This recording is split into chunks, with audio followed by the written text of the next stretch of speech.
Bienvenue à l'enregistrement du culte pour ce jeudi saint. Que le Seigneur soit avec vous. Nous commençons avec l'introïte pour ce jour. Toutes les fois que vous mangez ce pain et que vous buvez cette coupe, vous annoncez la mort du Seigneur jusqu'à ce qu'il vienne.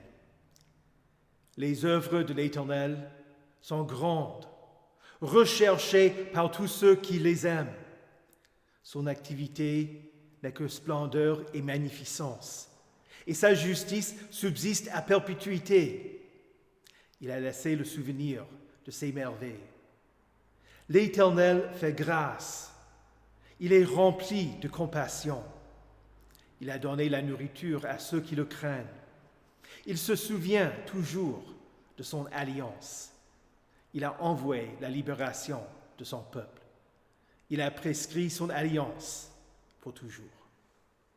Au nom du Père et du Fils et du Saint-Esprit. Amen. Confessons nos péchés.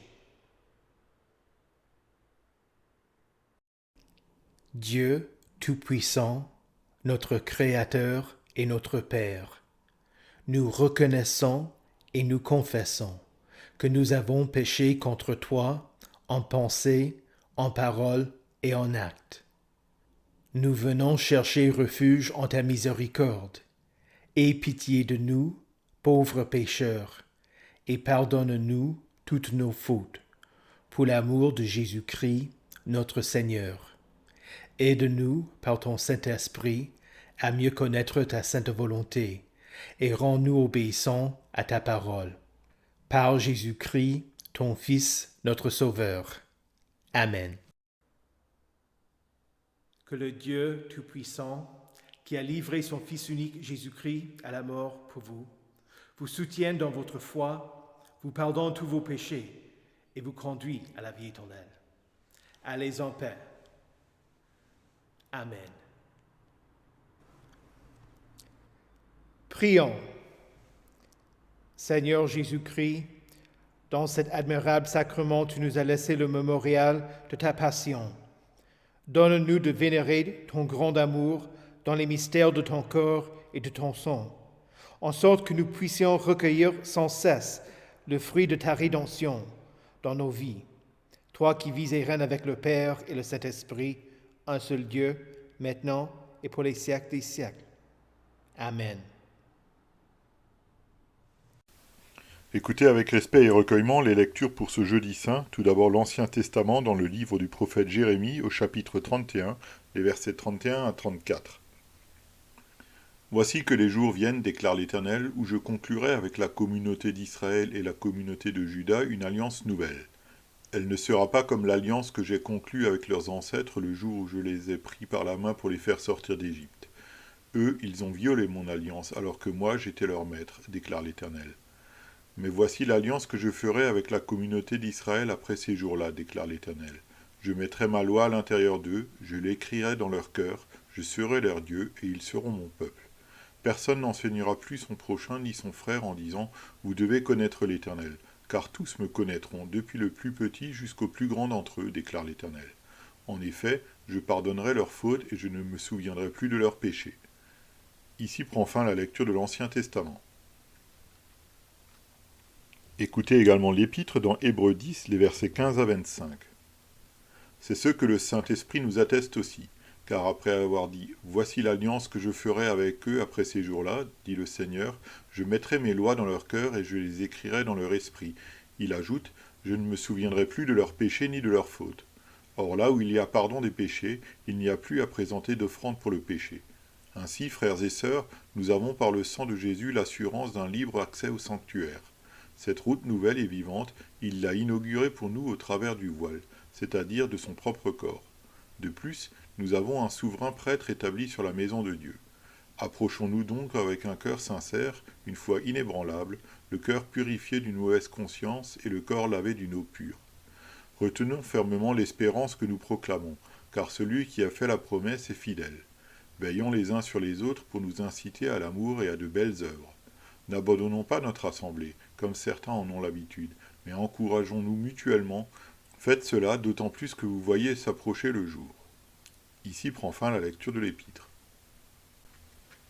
Écoutez enfin l'Évangile dans Luc au chapitre 22, les versets 7 à 20. Le jour des pains sans levain où l'on devait sacrifier l'agneau pascal arriva.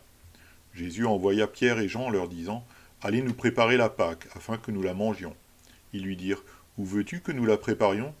Il leur répondit « Quand vous serez entrés dans la ville, vous rencontrerez un homme qui porte une cruche d'eau. Suivez-le dans la maison où il entrera, et dites au propriétaire de la maison, le maître te demande, où est la salle où je mangerai la Pâque avec mes disciples ? Alors il vous montrera une grande pièce aménagée à l'étage. C'est là que vous préparerez la Pâque. Ils partirent et trouvèrent tout comme il le leur avait dit, et ils préparèrent la Pâque. Quand l'heure fut venue, il se mit à table avec les 12 apôtres. Il leur dit, « J'ai vivement désiré manger cette Pâque avec vous avant de souffrir, car, je vous le dis, je ne la mangerai plus jusqu'à ce qu'elle soit accomplie dans le royaume de Dieu. » Puis il prit une coupe, remercia Dieu et dit, « Prenez cette coupe et partagez-la entre vous, car, je vous le dis, désormais je ne boirai plus du fruit de la vigne jusqu'à ce que le royaume de Dieu soit venu. » Ensuite il prit du pain, et après avoir remercié Dieu, il le rompit et le leur donna en disant, « Ceci est mon corps qui est donné pour vous. Faites ceci en souvenir de moi. » Après le souper, il prit de même la coupe et la leur donna en disant, « Cette coupe est la nouvelle alliance en mon sang qui est versée pour vous. » Ici prend fin la lecture de l'Évangile. Heureux ceux qui écoutent la parole de Dieu et qui la gardent. Confessons notre foi. Je crois en Dieu, le Père Tout-Puissant, Créateur du ciel et de la terre. Je crois en Jésus-Christ, son Fils unique, notre Seigneur, qui a été conçu du Saint-Esprit et qui est né de la Vierge Marie. Il a souffert sous Ponce Pilate, il a été crucifié, il est mort, il a été enseveli, il est descendu aux enfers. Le troisième jour, il est ressuscité des morts, il est monté au ciel, il siège à la droite de Dieu, le Père Tout-Puissant, et il viendra de là pour juger les vivants et les morts. Je crois au Saint-Esprit, la Sainte Église universelle, la communion des saints, la rémission des péchés, la résurrection de la chair et la vie éternelle. Amen.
Prions. Seigneur Jésus, tu donnas une nouvelle interprétation à la coupe de bénédiction de la Pâque juive. En donnant ta coupe aux disciples, tu inaugureras la nouvelle alliance en ton sang.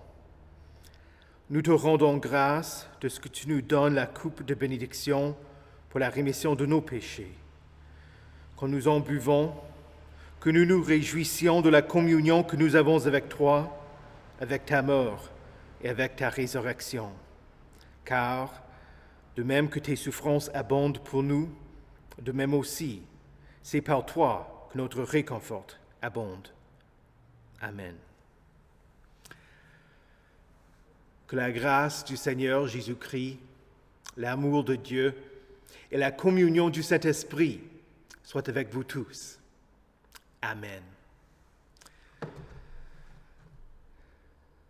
Quand Jésus fêta la Pâque juive avec ses disciples dans la chambre haute, il prit une coupe, remercia Dieu et dit, « Prenez cette coupe et partagez-la entre vous, car, je vous le dis, je ne boirai plus du fruit de la vigne jusqu'à ce que le royaume de Dieu soit venu. »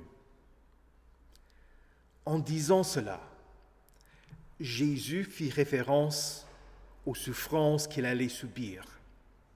De même, quand Jésus parla de la coupe qu'il allait boire, c'était une référence à ses afflictions. Dans le jardin de Gethsémani, il se jeta le visage contre terre et pria, « Mon Père, si cela est possible, que cette coupe s'éloigne de moi. » Et quand il fut arrêté, après que Pierre coupe l'oreille droite du serviteur du grand prêtre, Jésus lui dit, « Ne boirai-je pas la coupe que le Père m'a donnée à boire ?» Jésus parla aussi de la coupe en route vers la croix.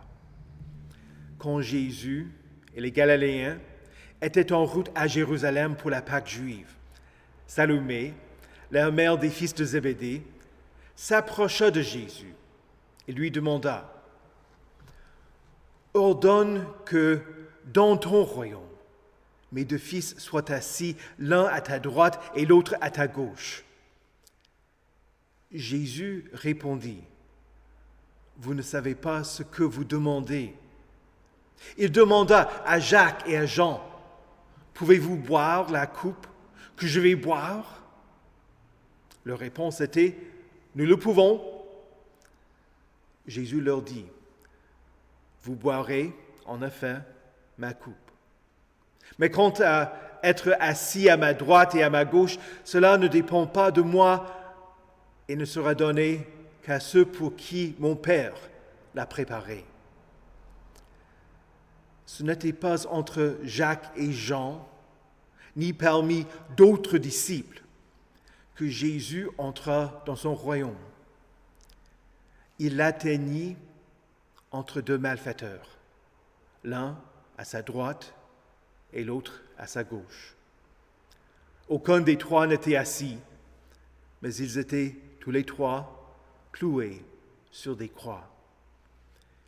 Jésus accueillit l'un d'eux dans son royaume et lui promettait, « Aujourd'hui tu seras avec moi dans le paradis. » L'autre aurait été le bienvenu aussi, mais il ne voulait rien avoir à voir avec le roi des Juifs, le roi crucifié.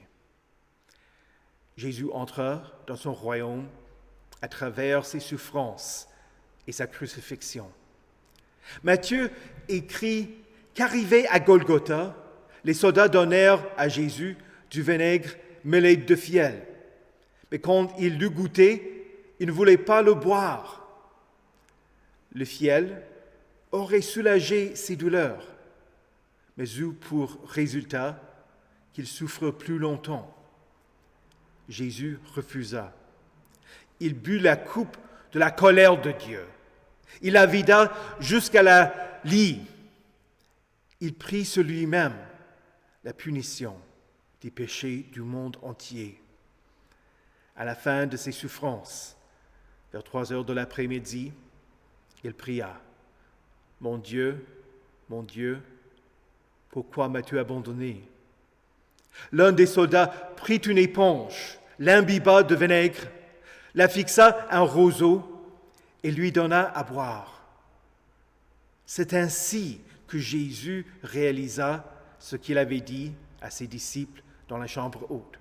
« Je ne boirai plus du fruit de la vigne jusqu'à ce que le royaume de Dieu soit venu. » Ayant bu le vin aigre, il mourut. Jésus poussa de nouveau un grand cri et rendit l'esprit. Ce n'est pas un royaume terrestre qu'il inaugura, mais un royaume qui s'étend sur toute la création et qui est éternel.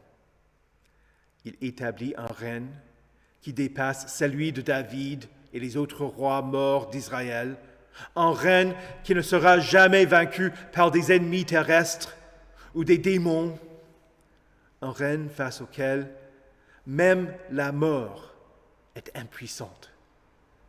Jésus ouvre le paradis pour ceux qui ne le méritent pas. C'est ainsi que le psalmiste écrit, « Tu es monté sur les hauteurs, tu as emmené des prisonniers, tu as pris des dons parmi les hommes. Les rebelles aussi habiteront près de l'Éternel Dieu. » S'il y a eu de la place pour le malfaiteur crucifié à côté de Jésus, sachez qu'il y en a pour vous aussi. La coupe que Jésus vida, selon la volonté du Père, a pour résultat que vous ne souffrirez pas éternellement. Pour Jésus, c'était la coupe de malédiction, car il est écrit, « Tout homme pendu au bois est maudit. » Mais ce fut nécessaire pour que Jésus soit en mesure d'offrir la coupe de bénédiction. Jacques et Jean n'entrèrent pas dans le royaume de Dieu de chaque côté de Jésus. Mais, comme Jésus l'avait prophétisé, ils burent de la coupe. Hérode Agrippa fit mourir Jacques par l'épée en l'an 44. Jean, l'auteur de l'Évangile qui porte son nom, ainsi que ses 3 épîtres et le livre de l'Apocalypse, était le seul des disciples à ne pas devenir martyr. Cela dit, le fait qu'il vécut une longue vie ne veut pas dire qu'elle fut sans difficulté. Il fut persécuté et exilé pour sa foi. Et à la fin de leur vie terrestre, Jacques et Jean entrèrent dans le royaume que Jésus prépara pour tous ceux qui mettent leur confiance en lui. C'est par la grâce, par la mort et les souffrances de Christ qu'ils y eurent accès. Chers saints, êtes-vous prêts à boire de la coupe? Saint Paul posa la question aux Corinthiens. La coupe de bénédiction que nous bénissons n'est-elle pas la communion au sang de Christ? En vous approchant de l'autel, vous avez part au sang de Christ et à ses souffrances. Jésus n'a pas voulu souffrir, mais il fut volontaire pour la peine, afin que vous ayez part à son sang, à son rachat, à son pardon et à sa vie. De même, vous ne voulez pas souffrir, mais Dieu vous permet d'endurer des choses pénibles en tant que chrétien. Ce n'est pas pour que vous expiiez vos propres péchés, ni ceux des autres. Paul écrit aux Philippiens, en effet, il vous a été fait la grâce, non seulement de croire en Christ, mais encore de souffrir pour lui. Ainsi qu'aux Romains, Paul dit, « Si nous sommes enfants, nous sommes aussi héritiers, héritiers de Dieu et co-héritiers de Christ. Si toutefois nous souffrons avec lui, afin de prendre aussi part à sa gloire. Ce n'est pas à travers vos détresses que vous devenez dignes du royaume, mais à cause de votre union avec lui. Vous êtes dignes à travers le sang de Jésus. Il vous invite à boire de sa coupe, à boire son sang. Dans l'Ancien Testament, les Israélites n'avaient pas le droit de consommer du sang, car les fausses religions enseignaient que la vie était dans le sang des animaux. Dieu empêcha les Israélites de consommer du sang pour qu'ils sachent que leur force ne venait pas des animaux, mais de leur Dieu. C'est ainsi que Jésus offrit son sang sur la croix. C'est ainsi qu'il nous offre son sang pour que notre force dans ce monde vienne de Dieu. Il nous vivifie à travers son sang. Nous ne buvons pas le sang d'un homme mort, mais celui du Dieu vivant. Le sang de Christ n'empêche pas les souffrances de cette vie, mais il vous sauve des souffrances éternelles. Jésus vous invite à boire de sa coupe, la coupe de bénédiction en son sang. De même que ses souffrances abondent pour vous, de même aussi, c'est par Christ que votre réconfort abonde. Cette coupe est la nouvelle alliance en le sang de Jésus, qui est versée pour vous. Que le Dieu de paix, qui a ramené d'entre les morts le grand pasteur des brebis, par le sang d'une alliance éternelle, notre Seigneur Jésus, vous rende capable de toute bonne œuvre pour l'accomplissement de sa volonté, et fasse en vous ce qui lui est agréable par Jésus-Christ, auquel soit la gloire au siècle des siècles. Amen. Prions. Seigneur Jésus, la veille de ta crucifixion, tu pris le rôle d'un esclave et lavas les pieds de tes disciples. Tu fis ce que personne d'autre ne voulait faire et enseigna que le serviteur n'est pas plus grand que son Seigneur, ni l'apôtre plus grand que celui qui l'a envoyé. Garde-nous tous de l'orgueil et donne-nous un cœur qui désire rendre service aux autres et mettre en pratique ton commandement d'aimer les autres, pas seulement comme nous voulons être aimés, mais comme tu nous as aimés. Et qu'ainsi, que tous reconnaissent que nous sommes tes disciples. Seigneur, toi qui es la vérité, tu promis d'envoyer le Saint-Esprit à tes disciples pour leur rappeler tout ce que tu leur as dit. Nous te glorifions de ce qu'ils allèrent enseigner la vérité aux autres, et que certains d'entre eux écrivirent les évangiles et les épîtres, afin que les futures générations aient accès à la vérité. Soutiens les prédicateurs fidèles qui persévèrent dans la vérité et l'enseignement aux autres. Que leurs sermons interpellent et encouragent ceux qui les entendent. Aussi, nous prions pour les étudiants en théologie, les professeurs et les séminaires, afin que l'enseignement de la bonne nouvelle continue à être entendu. Et, quand tu viendras, tu trouveras la foi sur la terre. Seigneur des Seigneurs, nous te rendons grâce de ce que tu fais de nous des membres de ton royaume sur terre, l'Église. Et nous prions pour que tu nous gardes dans la foi, afin que nous vivions avec toi en ton royaume éternel. Nous te sommes reconnaissants pour ton règne à travers les gouvernements des nations. En ce temps d'élection présidentielle, nous te prions pour les 2 candidats, ainsi que pour les électeurs qui choisiront entre eux.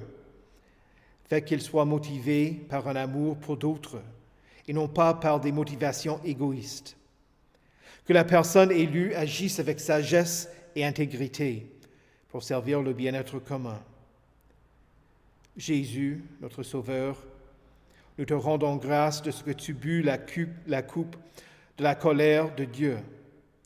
En nous donnant la coupe de ta bénédiction, pardonne-nous nos actes injustes, nos pensées rebelles et nos paroles cruelles.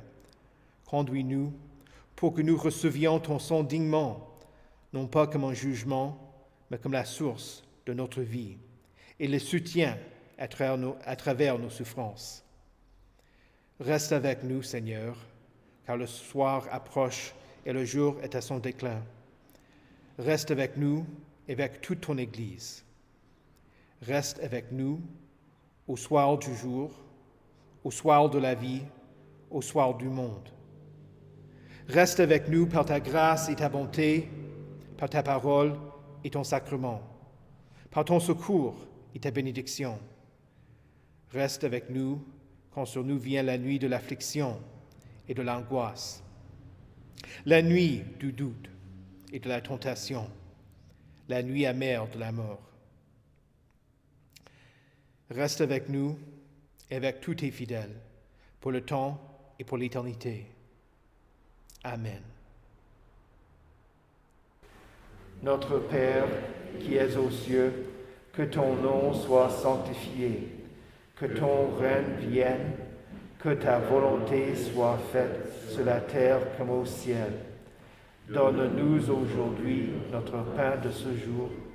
Pardonne-nous nos offenses, comme nous pardonnons aussi à ceux qui nous ont offensés. Et ne nous laisse pas entrer en tentation, mais délivre-nous du mal. Car c'est à toi qu'appartiennent le règne, la puissance et la gloire, au siècle des siècles. Amen. Recevez la bénédiction de l'Éternel. Que le Seigneur vous bénisse et vous garde. Que le Seigneur fasse luire sa face sur vous et qu'il vous accorde sa grâce. Que le Seigneur tourne son visage vers vous et qu'il vous donne sa paix. Amen.